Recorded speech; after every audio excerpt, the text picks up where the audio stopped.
Om Sadashiva Samarambam Shankaracharya Madhyamam Asmadacharya Paryantam Vande Guru Paramparam Ishvara Guratmeti Multiveda Vibhagine Yomabda Vyapta Dehaya Dakshinamurtaye Namaha Tava Vedanta Sedanta Gocharam Tamagocharam Govindam Paramanantam Satguru Pranatoshmaham Om Shanti Shanti Shanti Om. Namastê. Bem-vindos à nossa classe Vivekachudamani. Nós repartimos hoje do verso 89 e nós estamos cobrindo aqueles 108 versos que foram selecionados pelo Swami Paramarthananda para um campo dado por Dayananda muitos anos atrás, talvez 20 anos atrás. E nós cobrimos já uma boa parte dessa seleção de versos, e os últimos temas que nós vimos foram a discriminação entre o ser e os três corpos, o ser e os três estados, os ser e os cinco coxas. E a última passagem desse verso anterior a essa foi toda ela focada nesse mantra no qual o Vivekachudamani é baseado, que é Tatvamasi, você é aquilo, o Jiva Atma é Paramatma. Então, o capítulo anterior foi todo ele dedicado a esse mantra, e nós estamos muito provavelmente concluindo o capítulo que se refere a os benefícios do autoconhecimento, né? Porque, como nós sabemos, a gente precisa sempre saber quais são os benefícios, né? A gente sabe que a gente já experiencia um certo resultado positivo, porque senão a gente não estaria voltando de novo para essas classes. Existem tantas coisas que nós podemos fazer no final de semana, né? Mas, ainda assim, esse grupinho aí de pessoas que foram mordidos pelo mosquito do Vedanta, mosquito do autoconhecimento, né? A gente acaba sacrificando os prazeres dos finais de semana da vida para nos encontrarmos em torno a essa verdade, né? Essa verdade revelada pelo Lord Ishvara para aqueles jivas interessados nessa contemplação a respeito da real natureza do ser, do eu, né? A natureza não dual da realidade. Então, nós estamos vendo os benefícios, e o verso 89, deixa eu ver uma coisa rapidinho, o verso 88 diz assim, que ele ou ela não está sujeito à euforia quando as situações estão em harmonia com seus gostos ou aversões, ou ainda depressão quando não estão.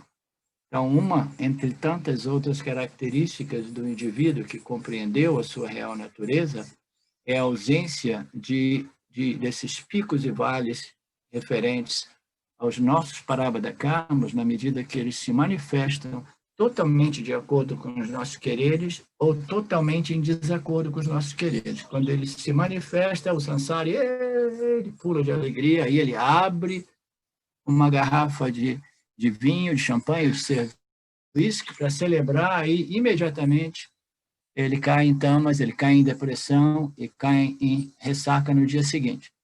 Isso como uma ilustração dos picos e vales do Jiva, né? Totalmente operado pela ignorância da real natureza do eu. Então, esse indivíduo que se conhece a natureza do eu, né? Ele sabe que tudo é somente a consciência, ele é livre desses altos e baixos, dessas euforias quando as situações são favoráveis às suas vasanas, e ele é livre da depressão quando elas não são, né? A gente sabe que quando nós vivemos movidos, governados por nossas vasanas, a gente está sempre sujeito a esses dois tipos de emoções. A depressão, quando as coisas não ocorrem segundo nossas expectativas, e a euforia, né? E felicidade, aquela felicidade que depende de um resultado positivo, aquela euforia do ganho e aquela depressão por não ter obtido. E como a vida é muito mais feita, né, de obstaculizações aos nossos desejos, né? Então, o Anyani, o samsara, ele vive, né, essa experiência constante de obstaculização, né, das realizações dos seus desejos, que produzem dois tipos de emoções em geral, né? Uma delas é a raiva, a irritação e a raiva, né? As pessoas mais rajásicas, quando elas veem as suas expectativas serem esmagadas, os seus desejos serem totalmente interrompidos ou obstaculizados, eles experienciam irritação e raiva. Aí eles querem brigar com a vida, eles querem realmente o que eles querem, do modo que eles querem, imediatamente, aí dá chilique, entendeu? Chuta a porta, como eu fazia 20, 30 anos atrás. Então, essa é a característica do indivíduo rajásico, toda vez que ele não obtém o que ele quer. Por outro lado, o indivíduo mais tamásico, toda vez que seus desejos são obstaculizados, eles tendem a cair numa deprê. Uma deprê característica dos indivíduos com uma dominância maior de tamas, toda vez que eles não conseguem controlar o campo de modo que as coisas ocorram exatamente como elas querem. Tem dois tipos de indivíduos. Então, o indivíduo que sabe quem ele é livre desses altos e baixos, ele já não experiencia essas emoções, né? Nem mesmo de euforia, e muito menos de depressão e raiva, né? Por quê? Porque ele transcendeu essa identidade com o corpo, que significa dizer a identificação com suas vássanas, e ele já não está sujeito a essas euforias e depressões e raivas, irritações, por não ser capaz de controlar o campo, que é um dado de fato. Ninguém controla o campo. Nem mesmo aqueles que leram todos esses livros, né? Essas literaturas de como manifestar a realidade, como criar, como fazer. Todas as pessoas que leem tudo isso, elas igualmente fracassam totalmente. Porque o campo é imanipulável, ele pertence a Ishvara, e somente Ishvara, através de sua equação kármica, ele nos apresenta com os nós prarabdha karmas, que é uma equação que envolve uma infinidade de fatores totalmente além da compreensão do intelecto humano. Um outro aspecto do indivíduo que sabe quem ele é, o que ele é, melhor dizendo, é que ele é indiferente, ela é indiferente aos elogios e indiferente à culpa, né? Então, aquela coisa de se sentir culpado toda vez que as coisas ocorrem e que ocorrem negativamente e foi devido, por exemplo, a uma escolha triste, uma escolha infeliz, né? A palavra uma escolha infeliz, porque a vida nada mais é do que estímulo e resposta. E nosso livre-arbítrio, a nossa capacidade intelectual nos permite de discriminar, de compreender, discernir a situação e oferecer uma resposta. E todas as nossas respostas, elas são sujeitas a erros, até mesmo para o indivíduo que sabe que ele fundamentalmente é a consciência, mas isso não dissolve ou não desintegra o jiva, que é essa identidade secundária como uma entidade que foi desenhada para responder aos estímulos do campo. Então, essas respostas aos estímulos do campo, elas são inevitavelmente sujeitas a erros. Naturalmente, no caso do Jnani, o indivíduo que tem essa compreensão a respeito da real natureza, né, desse universo, as respostas tendem a ser respostas mais sábias. Por quê? Porque somente ela foi resolvida através do jnana, através da compreensão daquilo que ele é, e ela é menos sujeita a essas variações de rajas e tamas.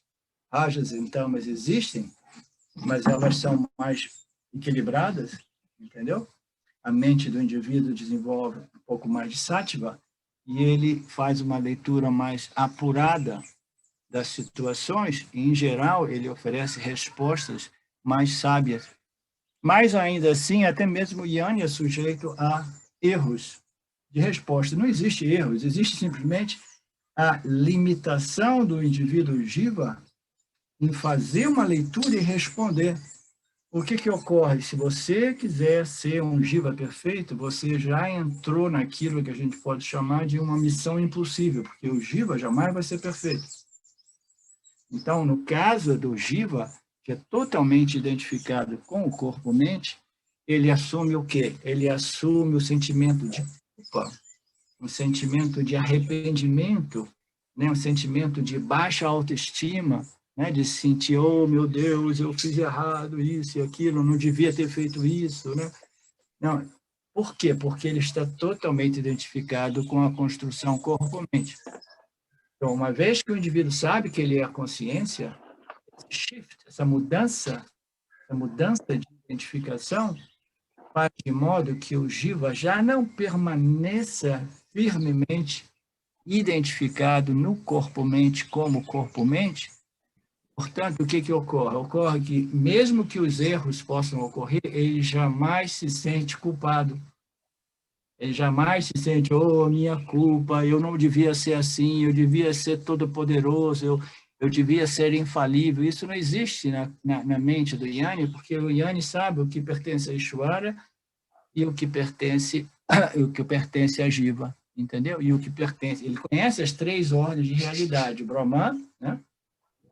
Ele conhece a ordem de realidade de Ishvara e do Jiva, ele compreendendo essas três ordens de realidade dentro dessa realidade única, ele jamais ele cai nesse sentimento de se sentir culpado, né? E ele é indiferente também ao quê?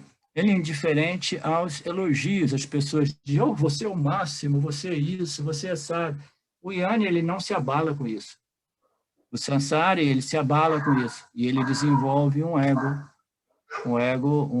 superior, entendeu? Ele vai se sentir, pô, eu sou o cara, eu sou o cara. Tantas pessoas estão dizendo que eu sou o máximo, que eu sou sábio, então eu devo ser o máximo, eu devo ser... Então ele vai desenvolvendo um ego positivo, um ego superior. Mas a pessoa, o indivíduo, né, a pessoa, ele ou ela, que sabem exatamente o que eles são, ele é indiferente, ela é indiferente a autoestima positiva, como também a autoestima negativa. Ele nem se sente culpado e ele é totalmente indiferente aos elogios. Quando ele chega aos elogios, o que ocorre com o Yanni? O Yanni imediatamente, forward é encaminhar, né? Forward é encaminhar? Sim, né? Quando chega um elogio para o Yanni imediatamente ele manda para o Ishvara, entendeu? Porque ele compreendeu que nessa ordem de realidade, tudo é somente Ishvara. Tá? Então, o Yanni ele não se apossessa, né? Possessa ou apossessa, não sei como dizer, daquilo que não pertence a ele, porque pertence a Ishvara. Ele é simplesmente um instrumento desenhado por Ishvara para responder aos estímulos do campo, e ele se alinha com o Dharma, e ele procura responder de melhor modo possível, sabendo das suas limitações como Jiva, sabendo que ele é sujeito a erros, mas jamais assumindo os resultados como o meu resultado, portanto, ele jamais assume ou experiencia esses sentimentos de vergonha, de arrependimento, de culpa, esses sentimentos negativos que são inerentes à identificação com a construção corpo-mente. De novo, isso é importante, o aperfeiçoamento do Jiva é impossível, e o autoconhecimento não produz o aperfeiçoamento do Jiva. O que produz é simplesmente um shift, uma transferência de identidade do corpo-mente para a consciência. Não importa o que algumas escrituras com ênfase ou com uma conotação experiencial possa falar, muitas vezes de modo exagerado, sobre o Jiva Mukta como um ser, como uma entidade perfeita. O fato é que o Jiva Mukta não é um Jiva perfeito, porque não existe a perfeição para o Jiva. Existe a perfeição de Brahman e existe a perfeição de Ishvara como Lorde desse universo aparente. Ok?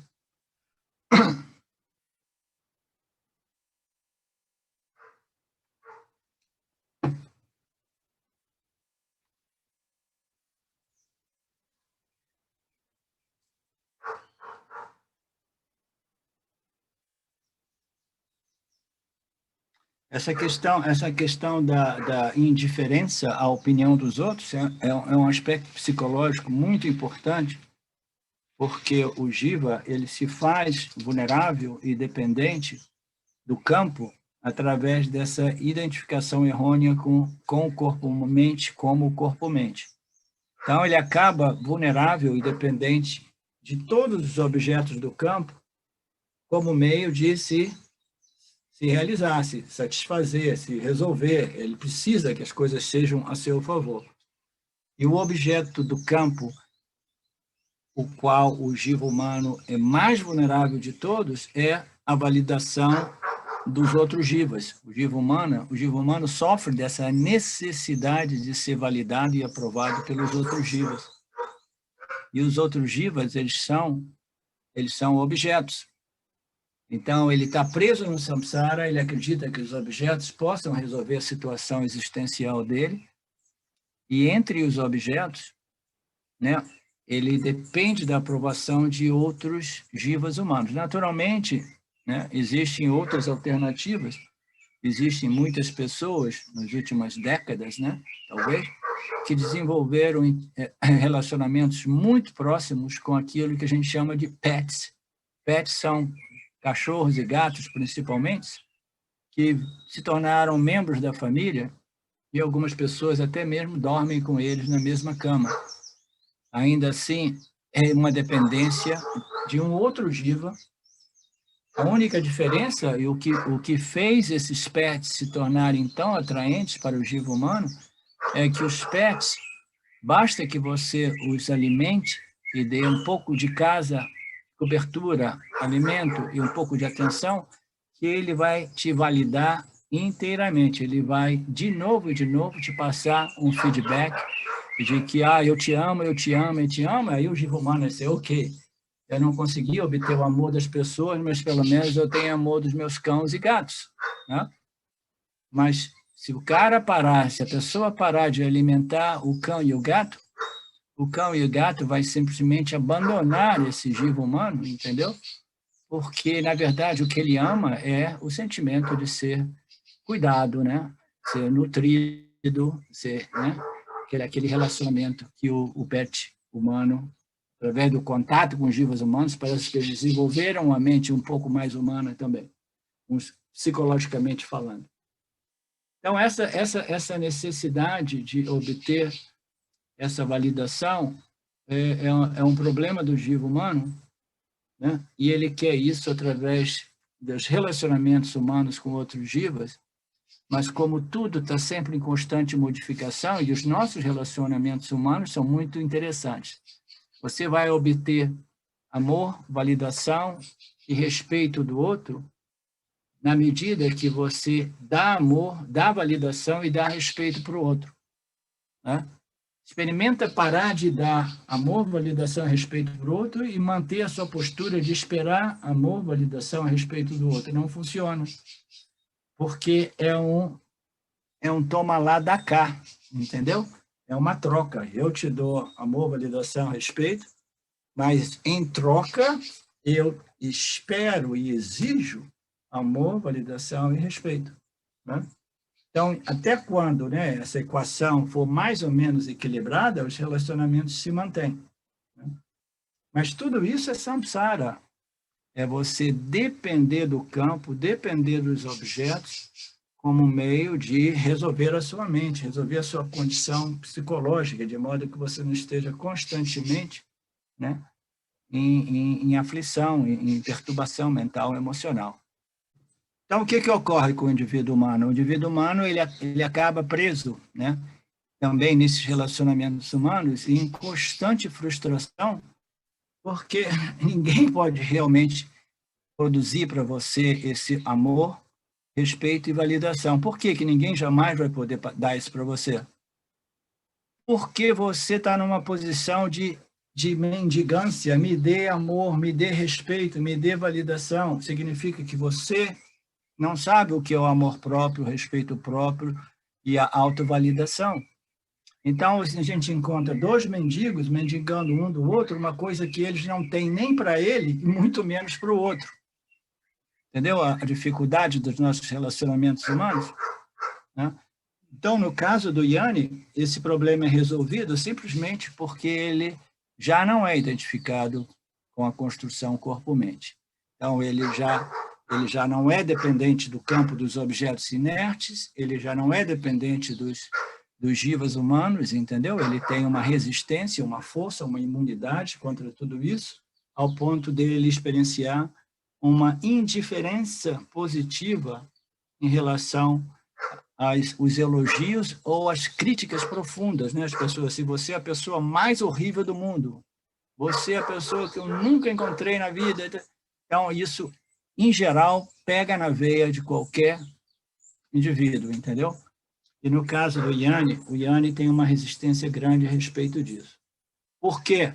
Não porque ele seja um jiva perfeito, não porque ele tenha uma autoestima superior, imensamente grande, mas simplesmente porque o seu senso de identidade foi transferido do corpo-mente para a consciência. Então, isso faz com que ele saiba, né, o que pertence ao corpo-mente, pertence a Ishvara, e o que pertence à consciência e existência, entendeu? É a única realidade. Portanto, eu permaneço imune, embora ainda associada a uma construção corpo-mente.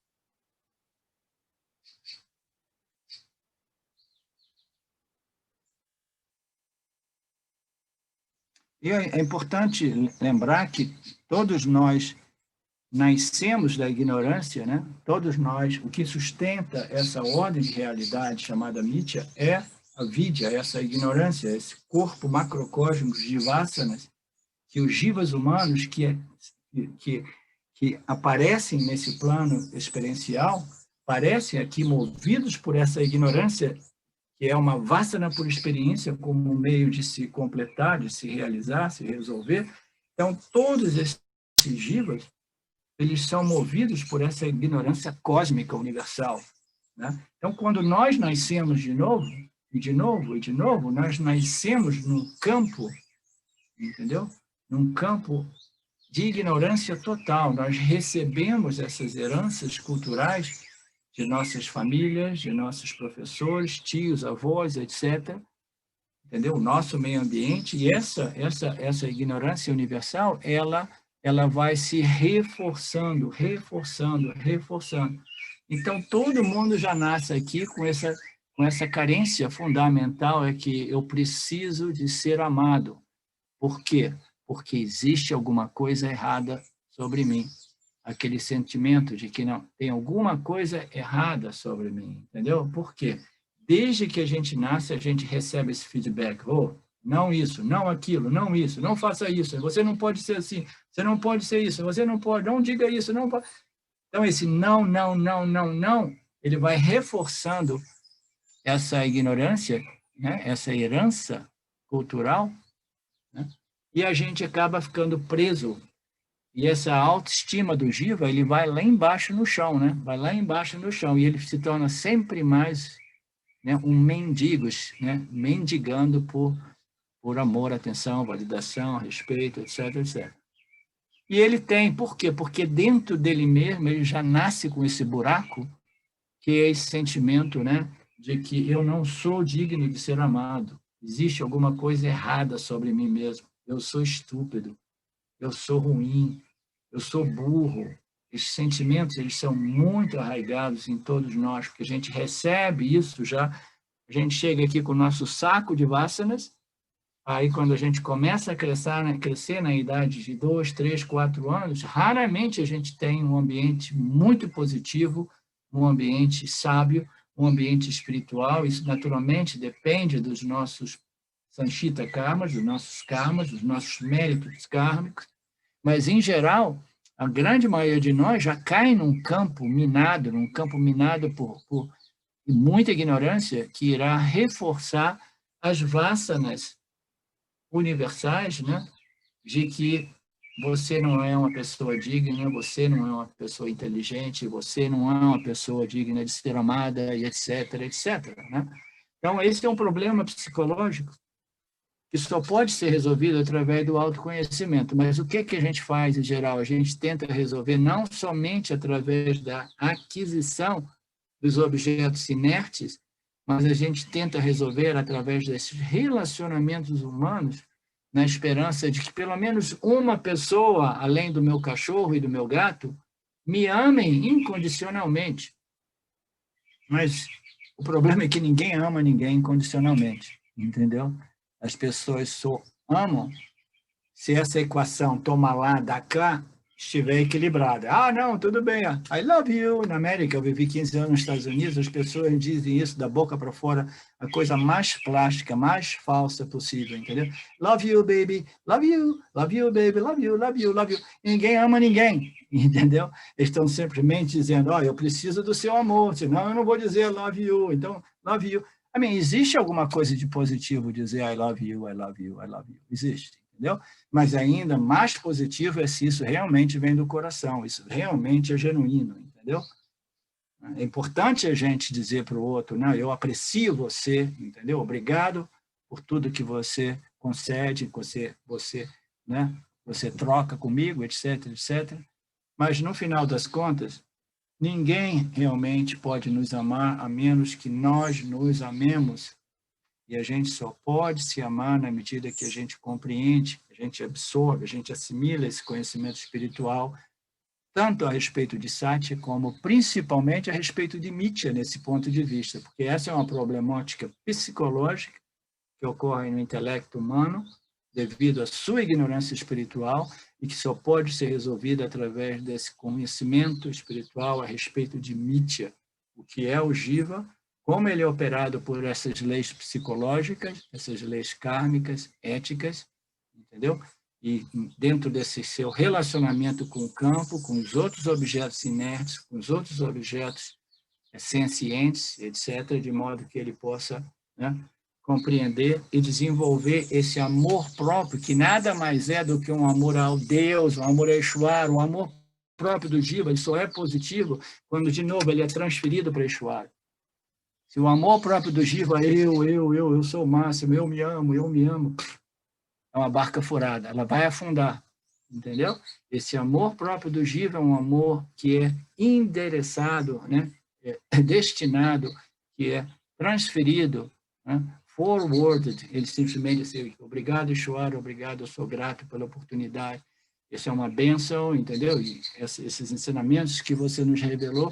Então, esse é o amor próprio que o Jiva pode desenvolver. Ele só pode ser positivamente desenvolvido se ele for endereçado. Se diz endereçado?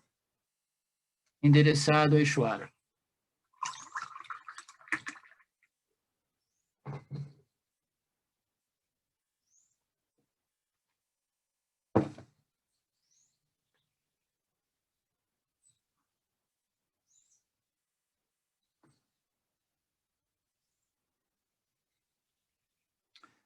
Quando estamos livres dessa identificação errônea com o corpo-mente, nós nos tornamos mais imunes, né?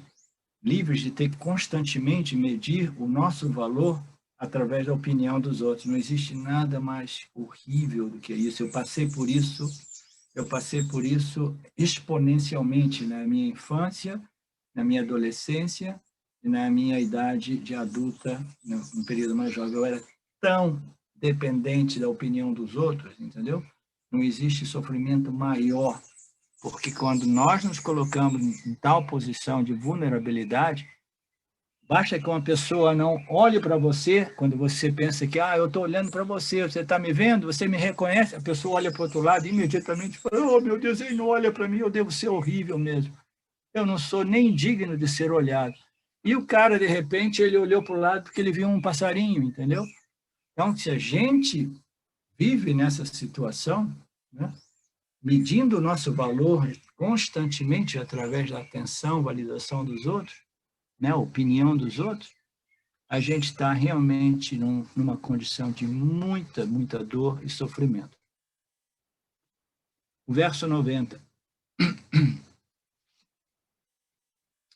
Não há samsara, nem a ideia de tornar-se, ou a ideia de uma vida sujeita a mudanças, para o liberado, para a consciência, né? Para aquele que sabe a sua consciência.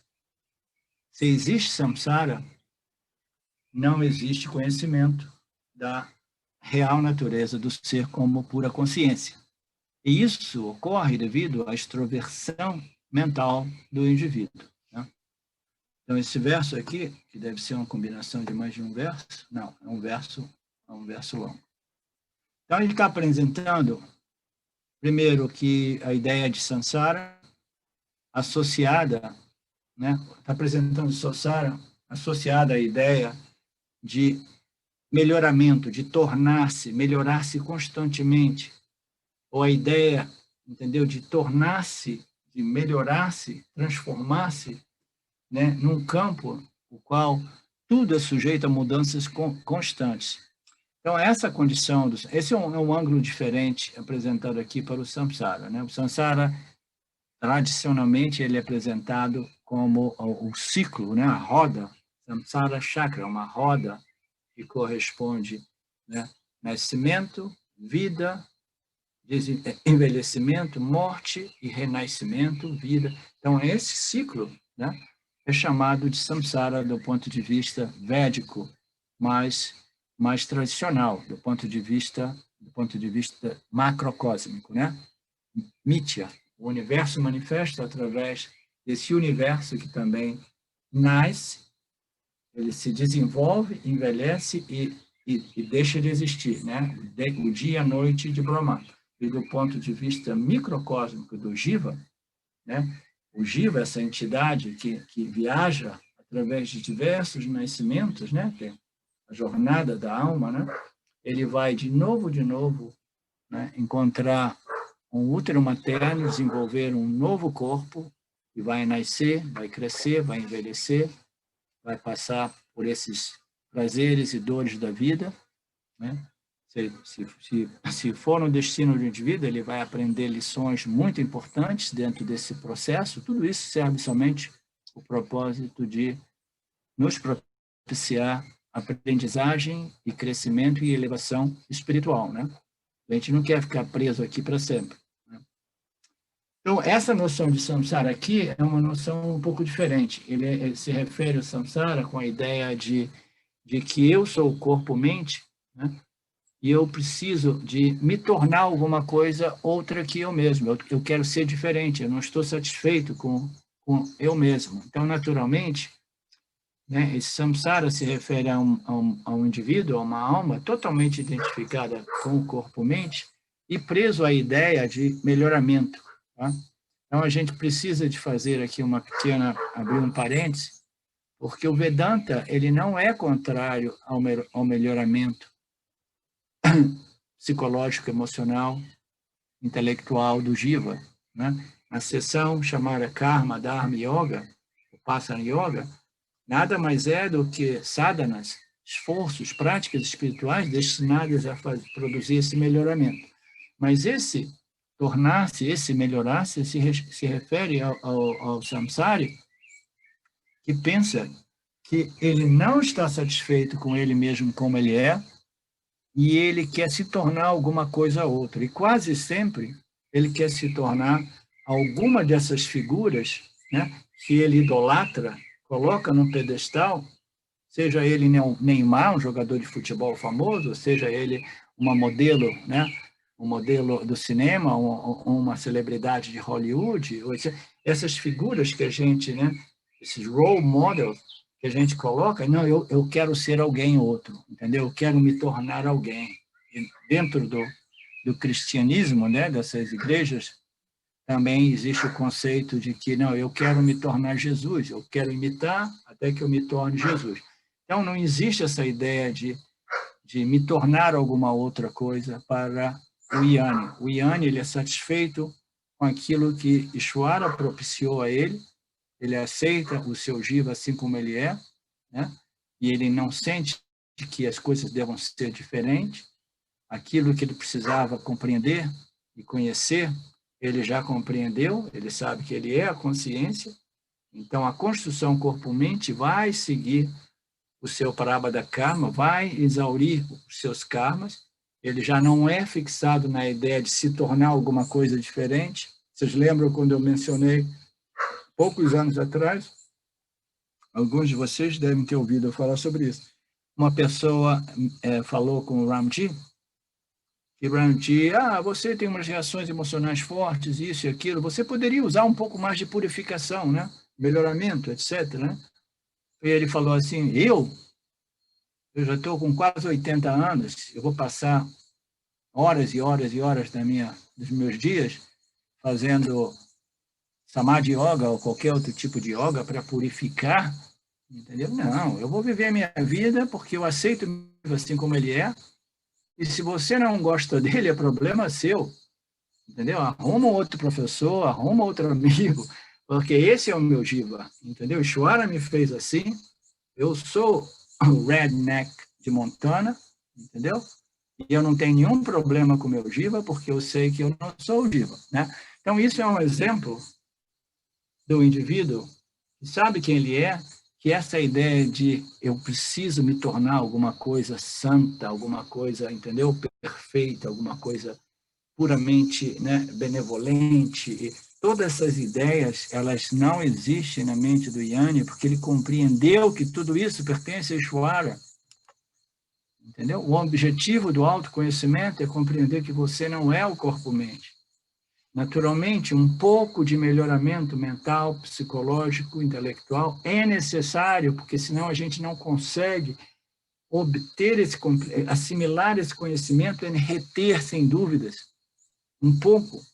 Mas isso não significa que o indivíduo ele tenha que viver o resto da vida purificando vasanas, melhorando, transformando, se tornando alguma coisa diferente, entendeu? Uma outra pessoa, uma outra entidade, um santo. Não, isso não é moksha, isso não é liberação. Liberação é um shift de identificação do corpo-mente como corpo-mente para a consciência como consciência. Nada mais, nada menos do que isso. Okay? Portanto, não existe o samsara. Samsara se refere aqui a essa noção de que eu preciso me transformar, eu preciso me melhorar, eu preciso me tornar alguma coisa ou outra. Se existe samsara, se existe esse sentimento de que eu não estou satisfeito assim como eu sou, isso significa que não há autoconhecimento. E se não existe o autoconhecimento, apesar de anos de associação com as escrituras, isso também é devido à extroversão da mente. Porque nós podemos entrar em contato com essas escrituras de novo e de novo, né?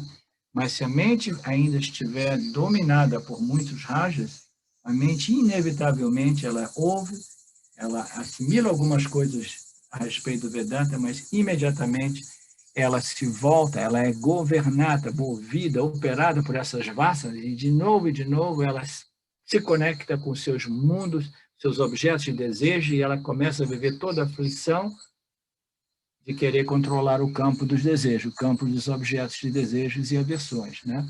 Então, se existe samsara, né, isso significa que esse autoconhecimento não foi assimilado e muito menos retido, e isso é devido ao que a essas vasanas, desejos e aversões referentes aos objetos do mundo que extrovertem a mente. Então, o que a gente diz em geral? O processo de Vedanta nada mais é do que converter essas vasanas extrovertidas que nos movem para o mundo dos objetos, as vasanas espirituais de estudo, reflexão e contemplação dos ensinamentos do Vedanta.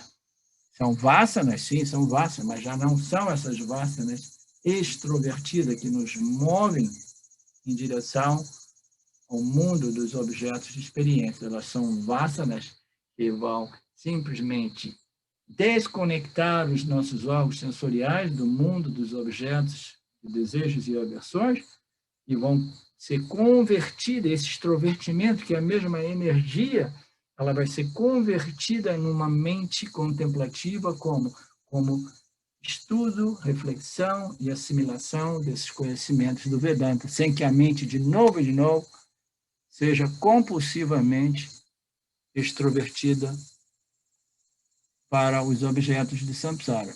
Vocês entendem? Ok.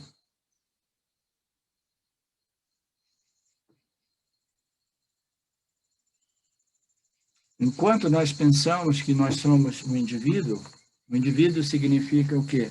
A entidade, o indivíduo é o jiva, é a entidade em 3 corpos, senciente, com a habilidade de perceber o campo, saber que eu existo, entendeu? E responder aos estímulos. Mas no caso do jiva humano, ele desenvolve esse sentimento de que eu sou e eu existo. Esse sentimento, eu sou e eu existo, ele grita por uma definição de si mesmo, entendeu? Uma das coisas mais difíceis para a gente é simplesmente aceitar a nossa existência sem nos definirmos. Então, esse sentimento, esse reflexo, esse brilho da consciência no corpo sutil dos jivas produz esse pensamento, esse vriti original, eu sou, eu existo, e inevitavelmente ele busca uma definição de si mesmo, e ele imediatamente ele se define através das propriedades da construção corpo-mente, né? Então, até quando nós cremos que nós somos esse indivíduo, essa construção corpo-mente, o que ocorre? A gente percebe o mundo dos objetos nessa ordem tridimensional, nesse paradigma espaço-tempo, a gente percebe todos os objetos como separados, distantes de nós mesmos, porque nós nos estabelecemos, nós nos definimos, esse sentimento, pensamento, eu sou, eu existo, que fundamentalmente é consciência, entendeu? Ela não tendo acesso a esse conhecimento, ela não tendo a capacidade intelectual na idade de 2, 3, 4 anos de compreender a sua real identidade, ela inevitavelmente ela é nutrida por toda a ignorância universal imposta por Maya, Vidya, e ela se define através desses atributos que nada mais é do que as constituições, né, do corpo-mente de cada um de nós, né? Nossas ideias, nossas noções, nossas histórias, nossas memórias, né? As nossas capacidades físicas, né? As nossas noções intelectuais, os nossos conhecimentos, etc. Então, tudo isso nós, inevitavelmente, nos definimos. E a gente percebe os outros objetos como separados e nós nos percebemos como um objeto em meio a uma infinidade de outros objetos. Esse sentimento de independência e de separação da totalidade, entendeu? É um sentimento angustiante para o jiva humano. O jiva humano se sente muito, muito inseguro, inevitavelmente, vulnerável, insignificante. O jiva humano, quando ele se identifica com o corpo, ele se sente uma poeirinha de uma poeirinha, entendeu? Nesse universo manifesto, o qual nós não sabemos nem mesmo quais são os limites desse universo, né? Esses sentimentos sobre os objetos, né? Alguns desses objetos que nós percebemos separados, distantes, nós nos sentimos atraídos, e outros nós vamos sentir aversão, e tudo isso é uma função do objeto? Stella, isso é uma função do objeto? Não? É uma função de quê? Hã?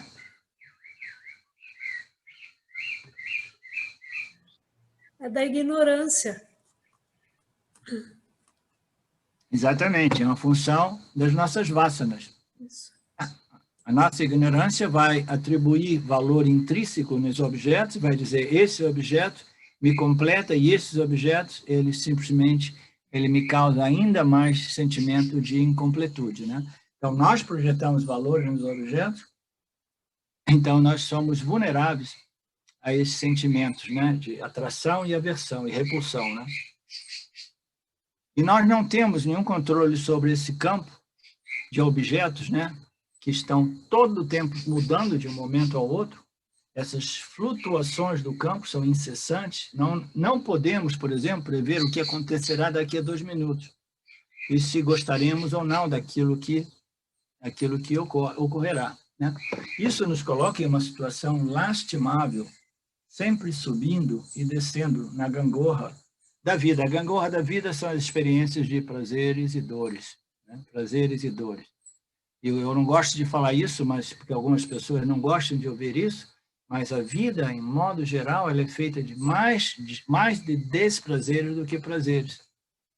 Porque não é fácil você realmente obter aquilo que você realmente quer, entendeu? Porque existem tantos fatores, as nossas ações apropriadas em seus devidos momentos é um entre tantos fatores, mas ainda assim o resultado, se nós vamos obter aquele resultado, né, que nós queremos ou não, né, é uma coisa que não depende de nós inteiramente, nós temos um poder muito relativo, portanto, essas flutuações, essa infinidade de outros fatores fazem com que o jiva humano sofra tanto, porque ele, aqui e ali, ele consegue realmente obter o que ele quer. A maioria das outras vezes, as coisas nunca são de acordo com os nossos desejos e sonhos. Eu encontrei diversas pessoas, principalmente nos Estados Unidos, que creem que a mente tem um poder de criar realidade. Criar realidade, eles dizem, manifestar os resultados que eu quero realmente, né? E não, eu tenho o poder de criação, eu sei como manifestar, vou manifestar.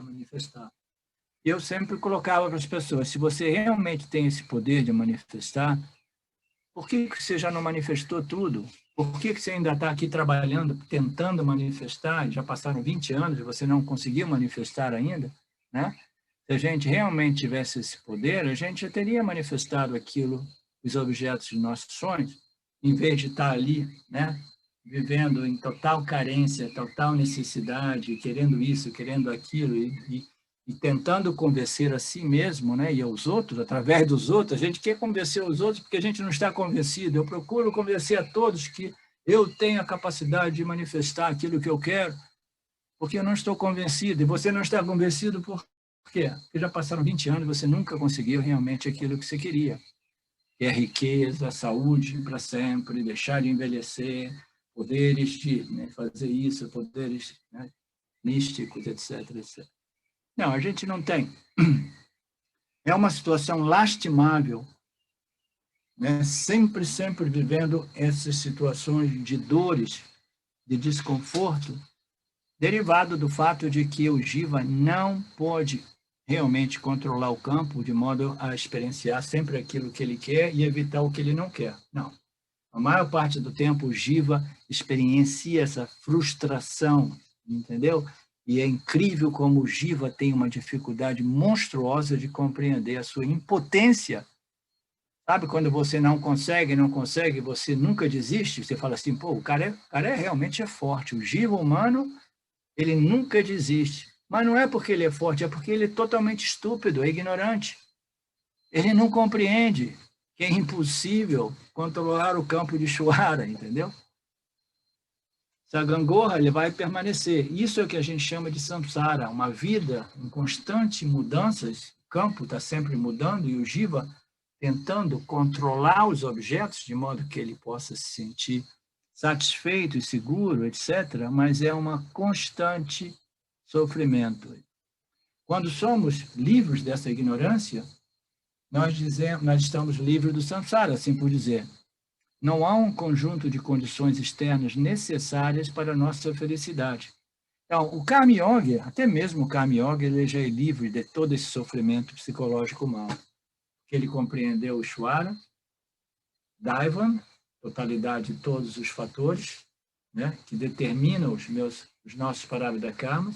Ele sabe que é um conjunto de fatores, além do seu controle. Então, ele vai colocando essas ações no campo e ele vai desenvolvendo a habilidade de extrair satisfação e prazer no colocar a ação, sem nenhuma preocupação a respeito do resultado. Então, o Karma Yoga, ele começa a extrair satisfação, alegria e contentamento através das ações que ele coloca em harmonia com essas leis universais chamadas Dharma. Ele vai curtindo, vai extraindo satisfação, não dos resultados, porque ele sabe que os resultados estão totalmente fora do seu controle, mas ele extrai alegria, felicidade, satisfação e contentamento através desse espírito baseado nessa compreensão do Dharma. As suas ações se tornam fontes de satisfação, porque é o espírito de contribuição, de retribuição, de atribuir, de adicionar valor ao campo, entendeu? De ver o campo como Ishvara, ver os outros como Ishvara, e a felicidade ela é possível até mesmo antes que esse autoconhecimento seja firme e sempre presente e livre de dúvidas, entendeu?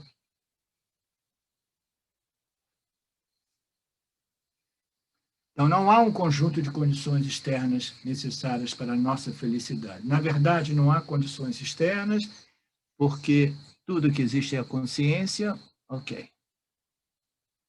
Enquanto permanecemos extrovertidos, estamos presos na dualidade. A dualidade, essa dualidade primordial, eu, o sujeito jiva e os objetos que aparecem dentro do meu campo de percepção, né? E eu me sinto uma criatura separada, independente, solitária, vulnerável, insegura, insignificante, que olha para um mundo estranho que às vezes nos fere e às vezes raramente nos agrada. A gente começa a ver o mundo como um local muito perigoso. Por quê? Porque eu tenho tantos desejos e o mundo me fornece tão pouca realização dos meus desejos, né? Nós nos tornamos como figuras numa tragédia grega, com os destinos girando e cortando os fios de nossas vidas, enquanto sofremos e desfrutamos desesperadamente. Nós nos tornamos como personagens de uma tragédia grega, com os destinos girando e cortando os fios de nossas vidas, enquanto sofremos ou desfrutamos desesperadamente. Agora, aqui tem uma passagem que o Dayananda diz assim, mas principalmente o jiva sofre, pois toda a infelicidade encontrada nos objetos, através desse extrovertimento mental, ela é sujeita à temporalidade, ela é experienciada como um certo tipo de satisfação e prazer, mas é muito temporário. Ela é uma felicidade temporária, defeituosa, porque ela é indiretamente obtida através de um objeto que está em constante modificação, e essa felicidade ela já vem com uma carga de insegurança, porque o jiva sabe que aquilo não vai durar muito, entendeu? Então, toda essa situação do jiva, quando ele experimenta esse prazer, é um prazer realmente defeituoso, porque ele é temporal, ele é defeituoso, né? Ele é dependente de um outro fator, que é o objeto, né? Como é que a gente pode obter felicidade realmente se ela é dependente? Imagine só, somente essa lógica, entendeu? Naturalmente, é uma felicidade defeituosa, porque no fundo da nossa mente, no inconsciente, existe já aquela insegurança. Putz, eu estou colocando todas as minhas fichas nesse objeto agora. De relacionamentos humanos, a gente vê isso mais claramente. Estou colocando as minhas... O que acontece se esse objeto, chamado outro, conhece uma pessoa mais bonita, mais brilhante, mais atraente do que eu? Né? Então, não, eu estou curtindo uma lua de mel aqui, maravilha, mas essa satisfação ela já é defeituosa também devido a esse fato, entendeu? De que ela é dependente, uma felicidade dependente jamais pode ser uma felicidade não defeituosa, entendeu? Uma felicidade realmente estável. Ser livre significa deixar de estar preso na roda do samsara, enquanto se transforma em ciclos intermináveis de dor e prazer. Então, a questão final aqui é muito interessante. Quem é que não desejaria conhecer tal essa liberdade? Nós estamos falando sobre os benefícios do autoconhecimento. E o porquê da gente, de novo, nós nos reunirmos para estudarmos e contemplarmos esses ensinamentos do Vedanta, que revelam para a gente, através da lógica, da nossa experiência não examinada devidamente, a nossa real natureza como consciência, não como mente, não como intelecto, não como corpo físico. Né? Então, quem é que não desejaria esse autoconhecimento firme, devidamente assimilado e retido, na medida que a gente vai compreendendo, através dessas exposições do Vedanta, os benefícios e as características da pessoa que compreendeu o que ela é. Né? Então, esse serve de nos motivar. Eu sei que a gente aqui, no Vedanta Brasil, nós não necessitamos de muitas motivações, porque nós somos altamente motivados. No nosso grupo existem talvez 2.600 pessoas, mas somente 20, como média, aparecem nesses encontros, né? Então, isso diz muito sobre a nossa motivação, a nossa confiança nos benefícios do autoconhecimento. Tá? Então, isso é muito bom. Ok, o verso 91. Assim como as ações realizadas em um sonho são dissolvidas ao acordar, os resultados acumulados de ações passadas são dissolvidos através do autoconhecimento, pelo autoconhecimento. Assim como as ações realizadas num sonho. Elas desaparecem no momento que o sonhador acorda. Né? Quando ele acorda, ele passa a ser o desperto. Antes, ele era o sonhador. Antes de sonhar, ele era o adormecido. Então, adormecido, sonhador e desperto. Essas três entidades correspondem aos três tipos de condição, né, de mental, né, de condição mentais do jiva, né? Os três estados mentais do jiva, que correspondem a três tipos de jivas, né? E no momento que ele acorda do sonho, o karma, os resultados das ações que foram executadas no sonho, desaparece tudo. Então, o agami karma, o sanchita karma e o parabdha karma, todos eles se dissolvem instantaneamente na medida que o jiva deixa aquele estado, deixa aquela ordem de realidade que é puramente subjetiva, uma projeção de suas vasanas, o assim chamado sonho, né? Ele deixa aquela ordem de realidade, ele desaparece para aparecer imediatamente como o adormecido ou como o desperto. Né? Do mesmo modo, os resultados acumulados, né, de ações passadas são dissolvidas instantaneamente através do autoconhecimento. Esse instantaneamente ele é melhor compreendido como gradualmente. Na verdade, ali não aparece essa dissolução instantânea, mas muitas vezes essas conotações elas ocorrem dentro das nossas interpretações desses ensinamentos do Vedanta, né? Do mesmo modo, os resultados acumulados de ações passadas, eles gradualmente se dissolvem através desse autoconhecimento, que nada mais é do que um processo, o início de um processo de libertação. Libertação de quê? Desse sistema operatório guiado por essas vasanas, entendeu? De desejos e aversões. Então, essas vasanas, a identificação com as minhas ações movidas por essas vasanas, faz com que eu me identifique com as minhas ações e eu aceite os resultados como os meus karmas. Né? Então, na medida que esse shift de identidade ele ocorre, na medida que esse shift de identidade se torna sempre mais firme e sempre presente, gradualmente, os resultados, esses parabada karmas, esses sanchitas karmas, eles vão se dissolvendo. Vão se dissolvendo na medida que essa identificação como eu fazedor e eu recebedor dos meus parabada karmas. Esse eu, né, esse processo kármico, ele depende dessa firme identificação equivocada com o corpo-mente do fazedor das ações. Ok?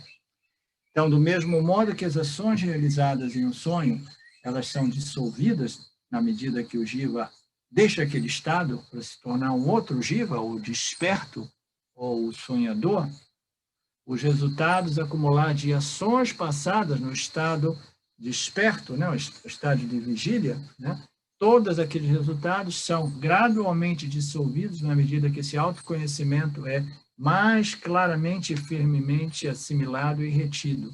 Né? E essa identificação se torna sempre mais hard and fast, sempre mais firme e sempre presente. Então, esse verso, ele aborda mais uma vez, né, a questão do karma. Né? O karma nada mais é do que esse processo de ações e resultados de ações.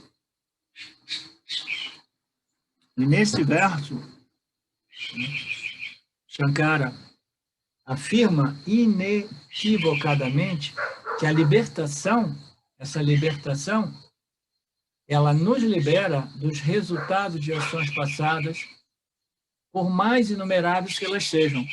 Como nós sabemos, essas ações passadas, elas não são limitadas às ações que ocorrem dentro desse nascimento, né?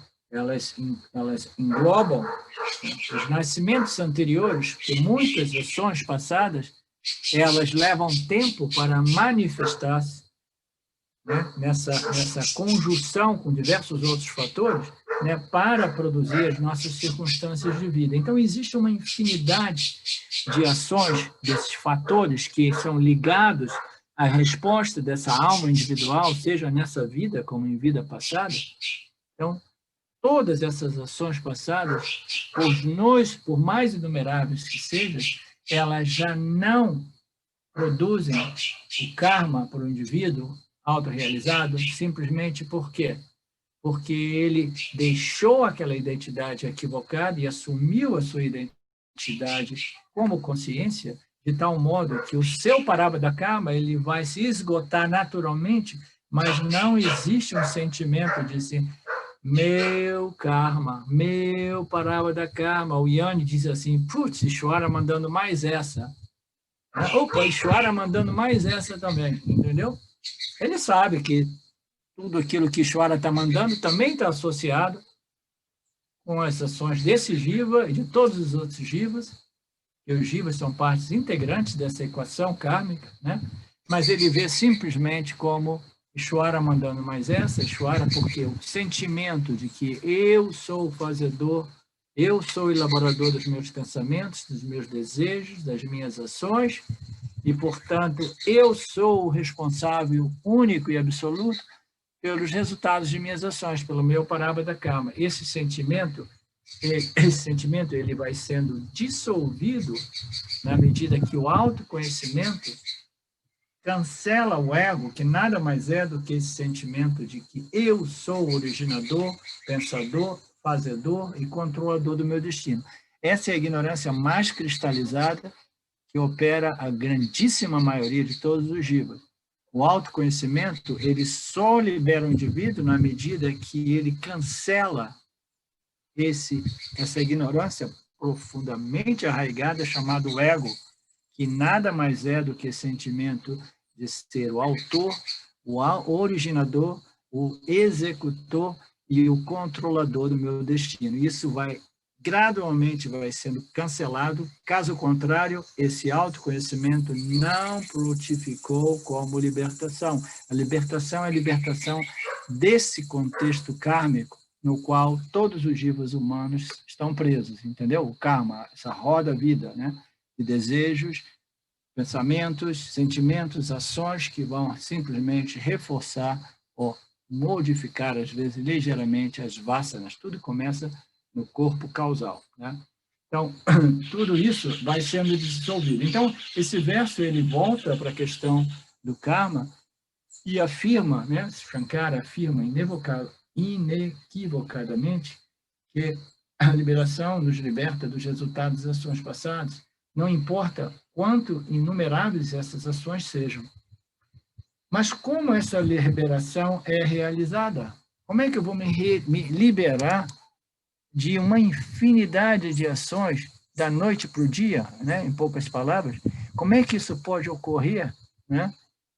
Como é que isso pode acontecer? Que milagre foi esse? Porque se eu tivesse que realmente trabalhar, né, cada ação do passado, não, esse aqui eu tenho que pagar esse. Existem esses conceitos nos outros círculos espirituais, que você tem que exaurir todas esses karmas passados, entendeu? Sofrendo cada um deles. Ah, não, esse é o meu karma, ok, eu sou... Se você aceita esse karma como o seu, não importa o espírito que seja, mesmo que seja um espírito de resignação e aceitação, você vai estar reforçando esse sistema kármico, vai estar preso nesse sistema kármico, que a única saída é simplesmente dizer isso tudo pertence a Ishvara. De novo, a única saída para o Jiva, vivendo em Miti, é compreender que tudo isso pertence a Ishvara, esse sistema complexo, entendeu?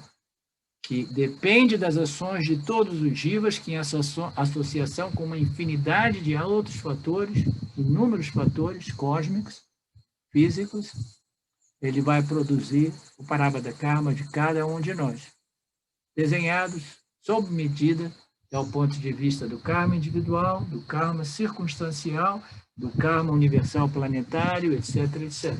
Tudo isso é desenhado sob medida. Então, como essa liberação pode ocorrer? Isso parece um conto de fada. Como é que o indivíduo autorrealizado vai se libertar desses karmas acumulados, de tudo aquilo que ele fez? Existem passagens interessantes, até mesmo na Bíblia, né? Eu nunca estudei a Bíblia, mas eu ouço aqui e ali algumas passagens, né?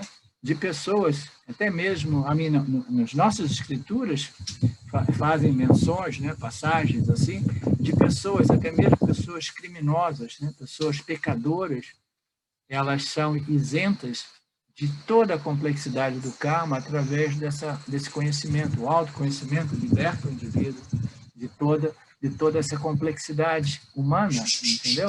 Até mesmo os maiores pecadores, até mesmo os grandes assassinos, entendeu? Os ladrões, etc, etc. Tudo aquilo pode ser fulminado e dissolvido através desse autoconhecimento. Existem passagens das mais diversas. E se o Eduardo tiver uma dessas passagens para compartilhar com a gente, ele fica à vontade. Tenho sim, Arlindo, me lembro de cabeça, é o Bhagavad Gita 4.36, que vai dizer que mesmo que se for o maior pecador, você atravessa esse oceano do Sansara no barco de Guiana. É linda essa passagem, é no 4.36. Legal. E você lembra de alguma passagem semelhante a essa na Bíblia? Não, agora não. Okay. Não lembro da Bíblia. Obrigado, Eduardo. De nada. Como essa liberação é possível, né? Se o corpo permanecer, o indivíduo deve agir e experienciar os resultados da ação. Sim, porque o corpo do Yanni permanece ali. As ações permanecem, né, no passado. E elas continuam se manifestando como resultados, como circunstâncias de vida, como situações. Que tipo de liberação é essa?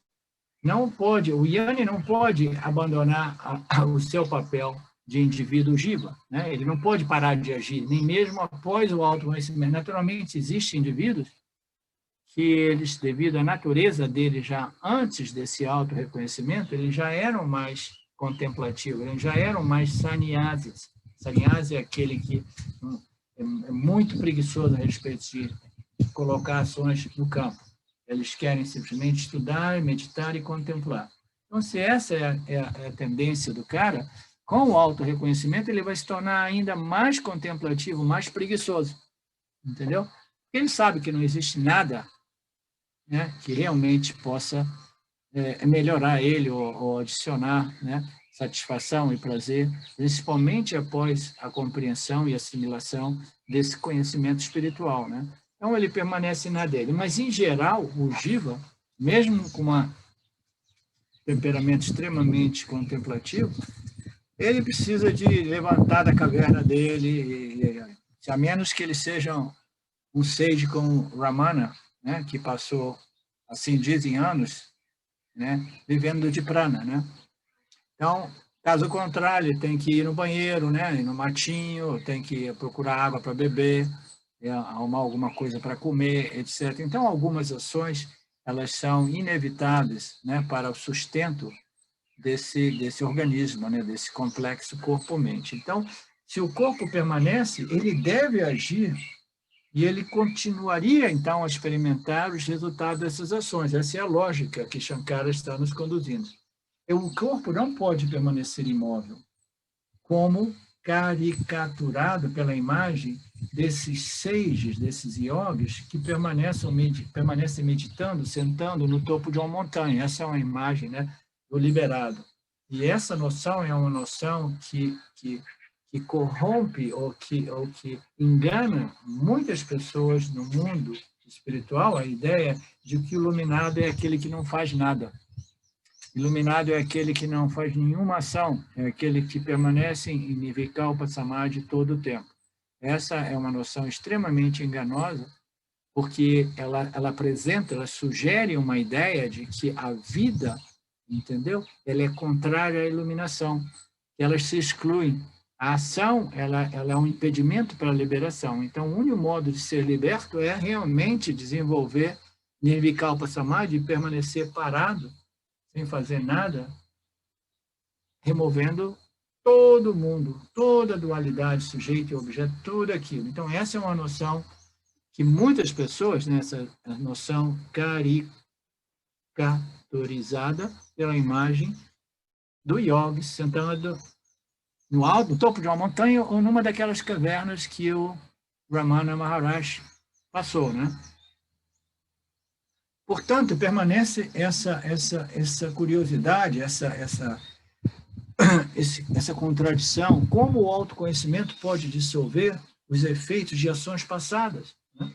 O Shankara está devagarzinho nos conduzindo essa análise, de modo que a gente possa compreender mais claramente a única solução que existe para essa problemática humana decorrente dessa lei mais fundamental chamada causalidade. Cada ação produz uma reação, né? Cada ação produz um resultado. Alguns supõem que a iluminação, de algum modo, apaga a consciência do corpo. Alguns supõem que a iluminação, de algum modo, possa apagar a consciência do corpo. Isso aqui está querendo dizer que algumas pessoas, essas fantasias, elas supõem que essa autorrealização ela faça com que a consciência ela existe desassociada do corpo. É como se a consciência fosse apagada do corpo. De algum modo, apaga a consciência do corpo. Significa, você já deve ter ouvido, ou até mesmo experienciado essa fantasia, quando eu me iluminar, eu vou ser a consciência. Então, quando eu for a consciência, eu vou andar por aí assim, ó, eu sou a consciência e eu não tenho nenhuma associação com o corpo, entendeu? Por quê? Porque eu sou a consciência. Então agora eu estou experimentando esse barato, eu sou a consciência, entendeu? E eu estou aqui, estou ali, eu estou vendo tudo, eu sei de tudo, eu consigo ler a mente de todos, etc. Eu sou Deus, agora eu sou Ishvara, e eu não sou associado a nenhum corpo. Então essa é uma das fantasias, entre outras, que como se a iluminação fosse apagar a consciência do corpo, desassociar a consciência, como se a consciência pudesse permanecer como entidade experienciadora sem o corpo, que é uma fantasia enganosa, totalmente enganosa. Se este não for o caso, argumentam essas pessoas principalmente, né, associadas à ideia de que a iluminação é um estado chamado Nirvikalpa Samadhi. Se este não for o caso, argumento, as pessoas da yoga dizem, não, se você realmente não deixou o corpo, você permanece totalmente livre do corpo, o corpo já não aparece para você, então você não é iluminado, né? Argumento essas pessoas. Então, significa, você não é iluminado e a escravidão permanece. Por quê? Porque você acorda de manhã e você ainda vê o seu corpo, né? E você, esse corpo de novo aqui.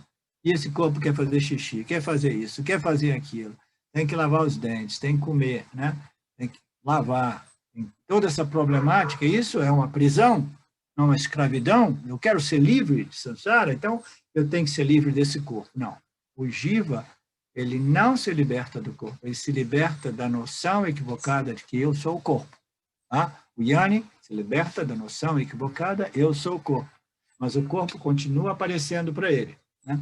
O corpo não precisa desaparecer para que nós sejamos livres.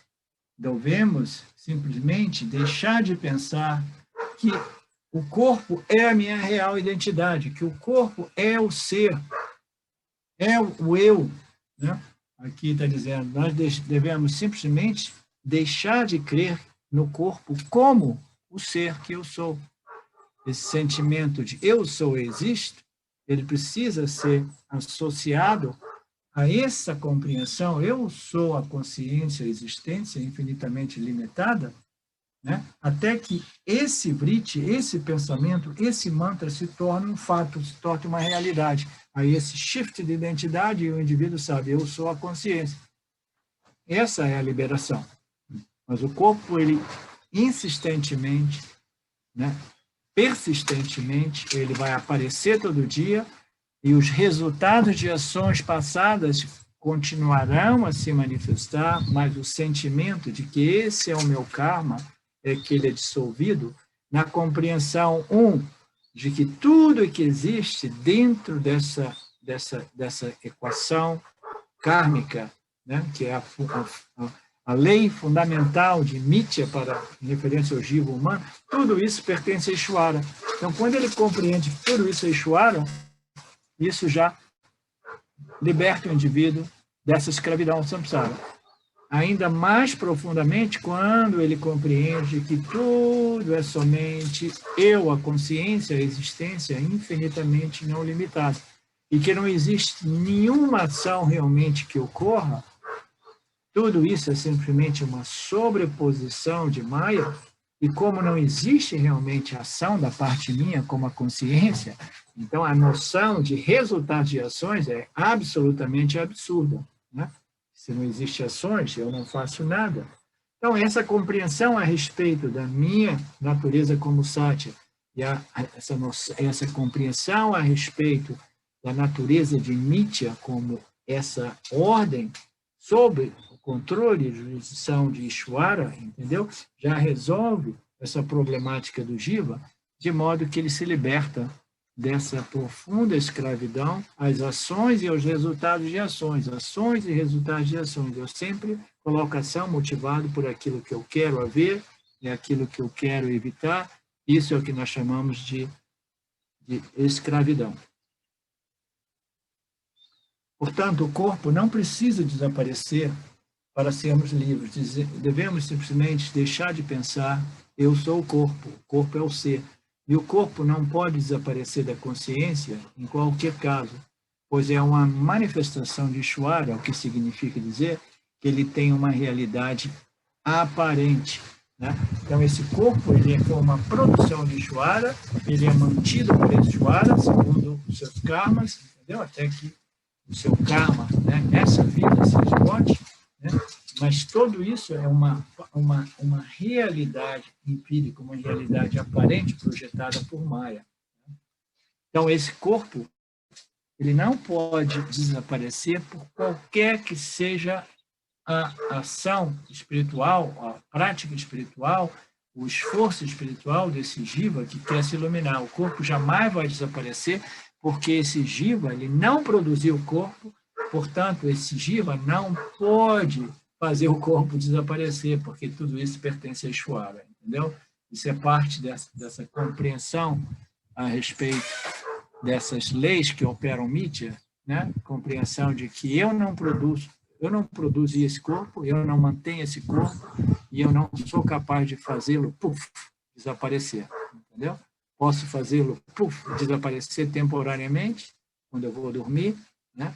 E posso fazer isso, desaparecer, se eu desenvolver uma vassana por Nirvikalpa Samadhi, e aquela vassana ela vai crescendo, crescendo e crescendo, de modo que eu vou dormir mais frequentemente, mas eu vou me sentir extremamente limitado quando eu deixo aquele estado de Nirvikalpa Samadhi, né? Porque, de novo, o corpo vai aparecer e eu penso que o corpo, ele é a causa da minha escravidão, portanto, a minha liberação, de novo, ela é destruída pela presença do corpo e do mundo.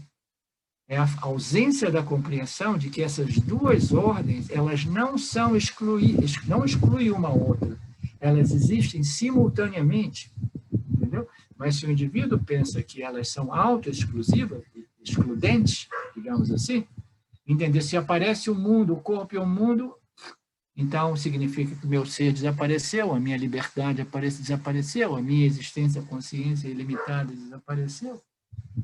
De novo, é essa ideia de que a iluminação é uma experiência na qual o mundo e os objetos do mundo desaparecem temporariamente. Não é por aí. Professor? Sim.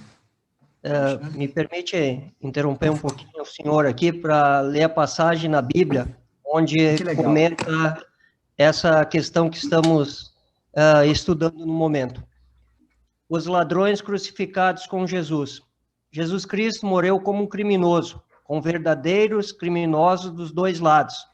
2 ladrões condenados à morte foram crucificados com Jesus. Quando outras pessoas blasfemavam e zombaram de Jesus, esses ladrões também o insultaram. Em algum momento, durante as horas que Jesus ficou pendurado na cruz, a conversa dos ladrões mudou. Um continuou zombando do Senhor, mas o outro percebeu o erro desses comentários e o repreendeu. Ele disse: nem ao menos temes a Deus, estando sob igual sentença? Nós, na verdade, com justiça, porque recebemos o castigo que os nossos atos merecem. Mas este nenhum mal fez. E acrescentou: Jesus, lembra-te de mim quando vieres no teu reino. Não sabemos o nome desse ladrão, nem outros detalhes da sua vida, mas sabemos que chegou a reconhecer a inocência de Jesus e sua posição no plano de Deus. Jesus seria o rei eterno, e o ladrão arrependido queria participar desse reino.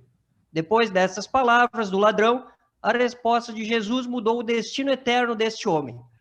Jesus lhes respondeu: em verdade te digo, que hoje estarás comigo no paraíso. Que lindo, ó. Que legal, Alexandre. Super, super. Muito obrigado.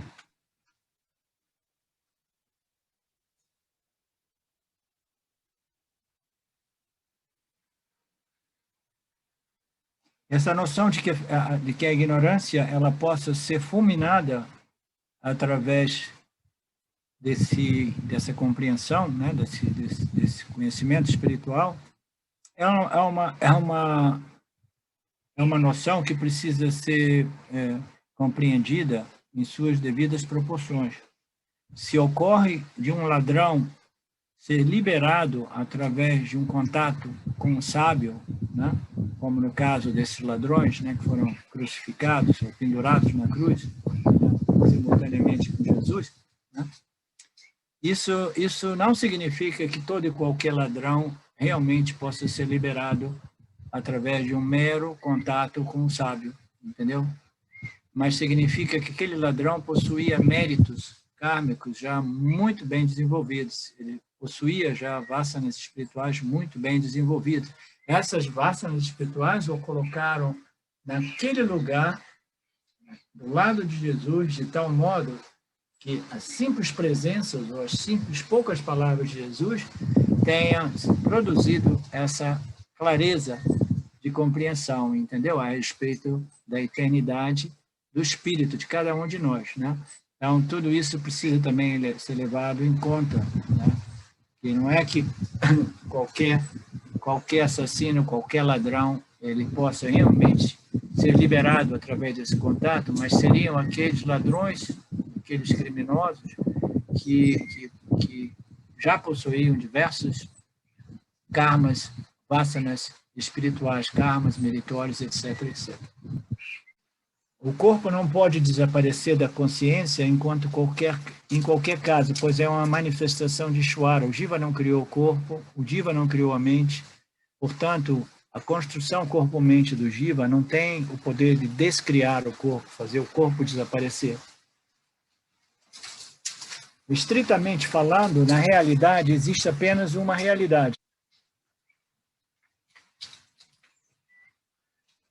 Estritamente falando, existe apenas uma realidade, que é o ser pleno, consciência e existência, mas podemos discutir as aparências da realidade em diferentes níveis, desde que sejamos claros sobre a natureza provisória, temporária dessas aparências, né? A gente pode entrar em Nietzsche e analisar essa ordem de realidade chamada Nietzsche, essas subordens de realidade, né? Chamada Ishvara, Jiva e Jagat, as subordens de realidade do Jiva em seu estado de desperto, seu estado de sono e sonho. Existem todas essas outras ordens de realidade que elas são todas elas meras sobreposições ou aparências. Mas a gente precisa entrar em tudo isso para compreender, né, Mithya, de tal modo que a gente possa viver uma vida de tal modo em harmonia com essas leis aparentes que governam essa ordem de realidade aparente, de modo a nós podermos desenvolver uma mente pura e contemplativa para compreendermos aquilo que é a única realidade que existe em Mithya como o substrato de Mithya. Entendeu? Aquilo que pervade Mithya como a consciência do observador de Mithya. Okay? Então, a verdade mais elevada, estritamente falando, só existe o ser, só existe Brahman, só existe a consciência. Mas podemos discutir essas aparentes realidades desde que estejamos claros sobre a natureza provisória dessas aparências. O Vedanta postula os 3 níveis de realidade: o mais elevado, o empírico e o imaginário. Então, essas 3 ordens de realidades, okay? O imaginário é a realidade subjetiva do Jiva, né? Que é, em sânscrito, o termo sânscrito é Pratibhasika Satya, é a realidade, né?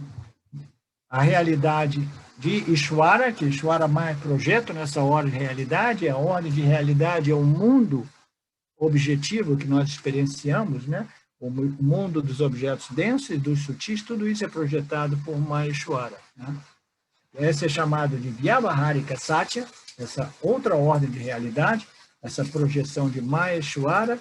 Aí essa terceira ordem de realidade, que é a subjetividade do Jiva, que nada mais é do que a interpretação do Jiva, que é uma função da interação de suas vasanas com essa projeção de Maya, com o campo dos objetos, né?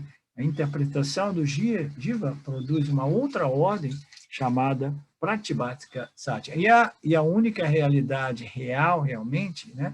Paramatma Satyam, que é Brahman, que é a consciência, que é a existência. Então, aqui o texto se refere a essas 3 ordens, né? A mais elevada, Brahman, o empírico, que é a projeção aparente de Maheshwara, e o imaginário, que é a subjetividade do Jiva, o modo qual o Jiva humano interpreta o campo, né? O campo que se aparece para ele, né, de momento a momento. A verdade mais elevada é aquela em que o ser é entendido como consciência não dual. A verdade mais elevada é a compreensão de que esse Brahman, esse ser, nada mais é do que a consciência que brilha no intelecto do Jiva. E essa consciência, ela é una. Não dual significa que existe somente uma consciência que brilha no intelecto de todos os Jivas. Tá? Então, essa é a verdade mais elevada. É que existe somente uma realidade, e essa realidade, muitas vezes referida como Brahman, é a consciência do observador, a consciência que brilha no intelecto humano e que permite a ele testemunhar e observar os outros objetos do campo, né? Essa é a verdade mais elevada. E essa consciência, ela não é uma consciência pessoal, individual, inerente à construção corpo-mente, ela é não dual, é o substrato de tudo, é a consciência que brilha no intelecto de todos os seres vivos, que brilha no corpo sutil, melhor dizendo, de todos os seres vivos, né? Esse é o conhecimento mais profundo, a verdade mais elevada. A realidade empírica de limitações aparentes corresponde ao que é comumente percebido, né? O mundo que a gente percebe é essa realidade empírica, né? De limitações aparentes corresponde ao que é comumente percebido. É a natureza convencionalmente aceita das pessoas. A realidade imaginária é aquilo que é o produto mental de um indivíduo e restrito às suas percepções, como do mesmo modo que nós percebemos no mundo do sonho, né? Então, elaborando um pouco mais, existem essas três ordens de realidade. Existe a única realidade, que é a consciência e a existência, que a gente, muito frequentemente, nós nos referimos como Brahman. Essa ordem de realidade é o substrato, é o pano de fundo no qual essa ordem de realidade aparente, chamada Mithya, é sobreposta.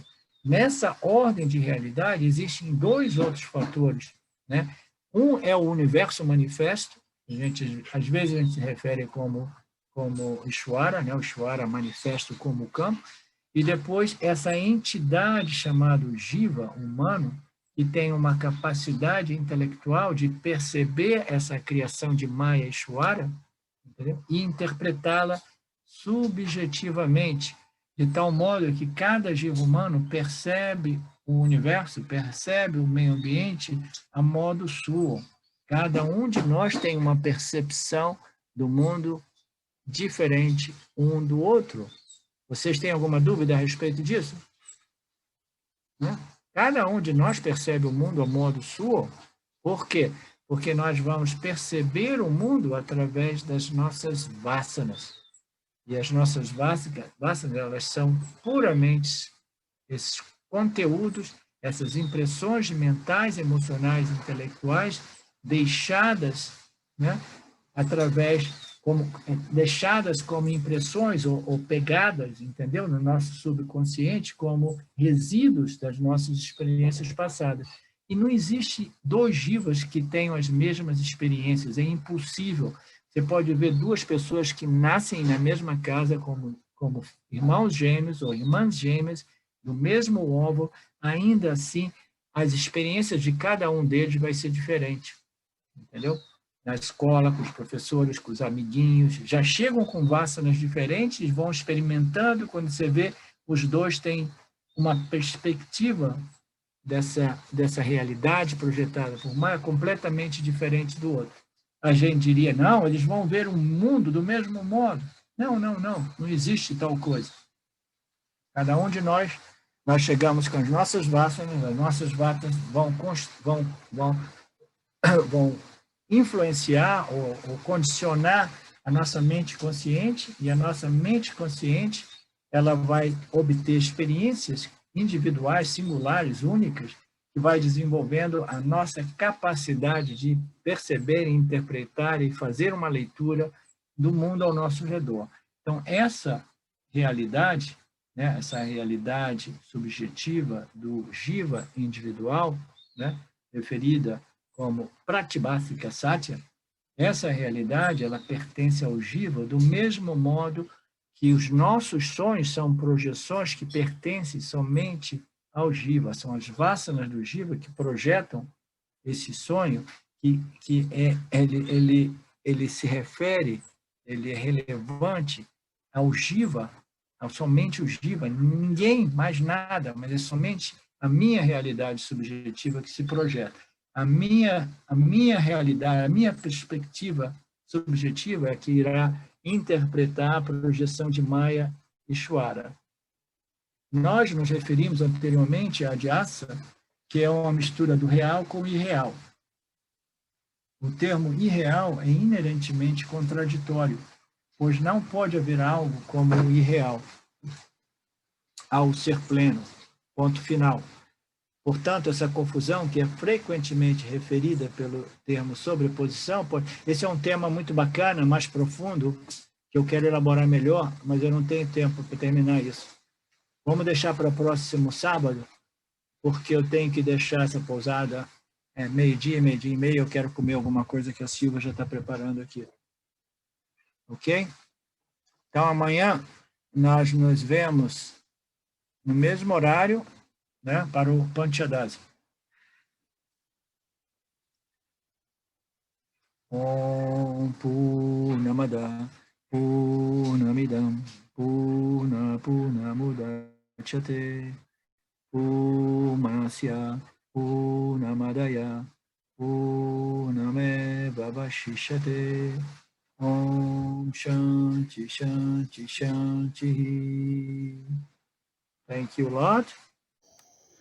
Saudações. Eu quero aqui deixar um pequeno testemunho. Através do estudo do Vedanta, com os ensinamentos sendo esclarecidos especificamente pelo professor Arlindo Nagar, foram canceladas em mim algumas noções que eram relacionadas com a ideia que eu tinha a respeito de alcançar algo que representasse uma grande realização espiritual. Então o Vedanta fez com que, pela compreensão, a minha mente ela abandonasse o papel de buscador espiritual. E isso para mim foi um marco inicial para uma outra relação com o processo de desenvolvimento espiritual, do qual, saibamos disso bem ou mal, é um processo que fundamenta a vida de todos nós. E eu digo isso para estimular todos aqueles que chegam no Vedanta Brasil e entendem que podem se beneficiar da profunda imersão direcionada para o autoconhecimento que é promovida nesse grupo de estudos, que é um grupo que existe graças ao trabalho altruísta do professor Arlindo Nagar, suportado também pelo trabalho voluntário de pessoas que contribuem para a manutenção do grupo de diversas maneiras. E entre as várias formas de contribuir com esse trabalho, as contribuições regulares em dinheiro, elas são necessárias. Então, se você se beneficia do trabalho desenvolvido no Grupo de Estudos Vedanta Brasil, faça uma contribuição. Qualquer quantia é muito bem-vinda. As informações para transferências em dinheiro ficam disponíveis na seção Avisos do nosso grupo no Facebook e serão colocadas na descrição desse vídeo aqui também. Namaskaras.